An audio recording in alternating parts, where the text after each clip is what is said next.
The new Pat McGrath collection, the Sublime Blooms collection, has been revealed, and I just asked myself one question. Is there any baked gelée eyeshadow in the new quads?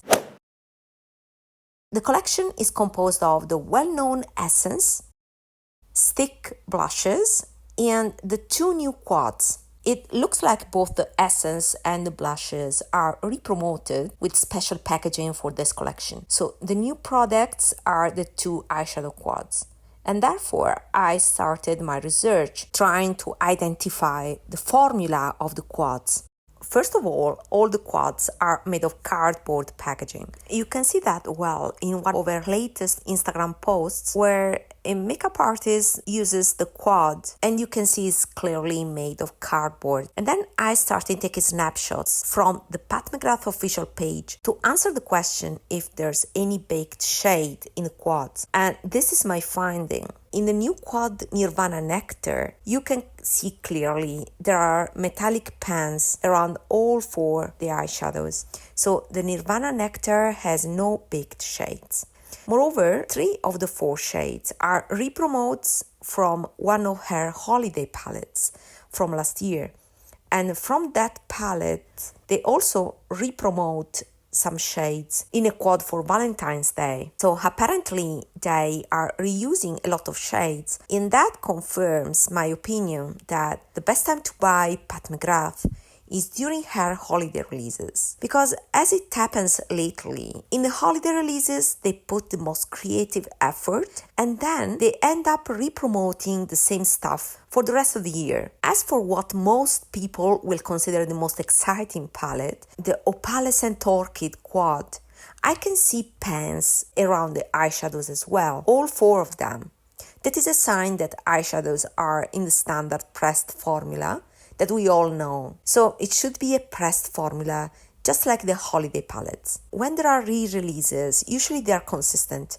So if the other quad Nirvana Nectar is made with the same formula of the holiday palette, that is the standard pressed eyeshadow formula, I also expect that the Opalescent Orchid is made with the same formula.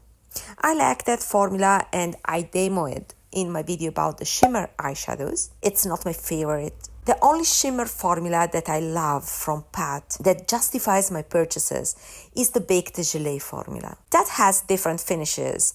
There are the Astrals, the Blitz, and the VR shades. But we haven't seen that formula from last year in the Bridgerton 2 palette. In that palette, there were 3 Baked Gelée shades, and also that palette has a mint green that looks quite close to the mint green in the new Opalescent Orchid palette. I think the shades will be close enough. Other considerations of mine in terms of Baked Gelée formula are the following. I don't think that Pat McGrath is not going to release Baked Gelée eyeshadows anymore, but apparently there are no Baked Gelée shades planned in the near future.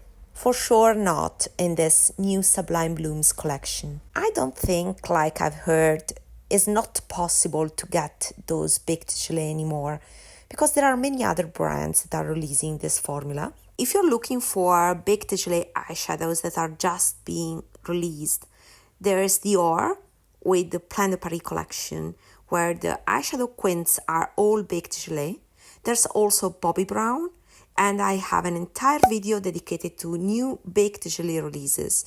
So I think that Baked Gelée are still produced. It's more of an expensive formula, and it looks like only true luxury brands are still releasing them.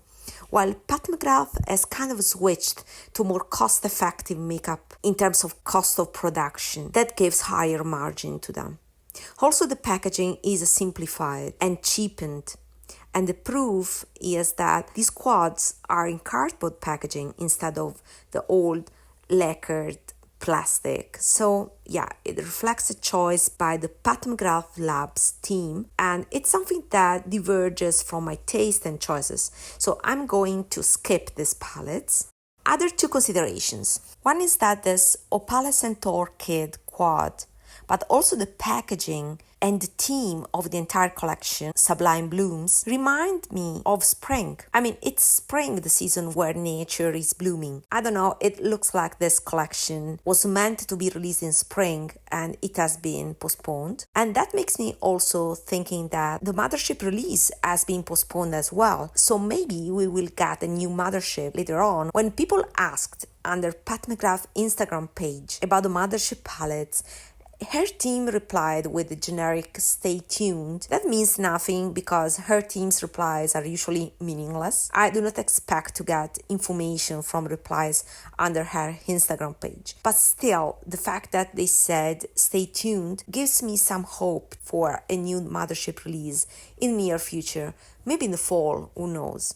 And the second consideration, the last one, is that the Orchid palette reminds me of Juvia's Place, the Deuce palette that I owned in the past because of that pairing of the orchid pink and mint green. It reminds me a bit also of some Suku palettes. I can replicate the Orchid palette with my Suku collection. It's what I will do to replicate this color story with what I consider a superior formula. While I'm still tempted by Dior Plein de Paris palettes from the Dior Plein de Paris collection, it's not the case for Pat McGrath.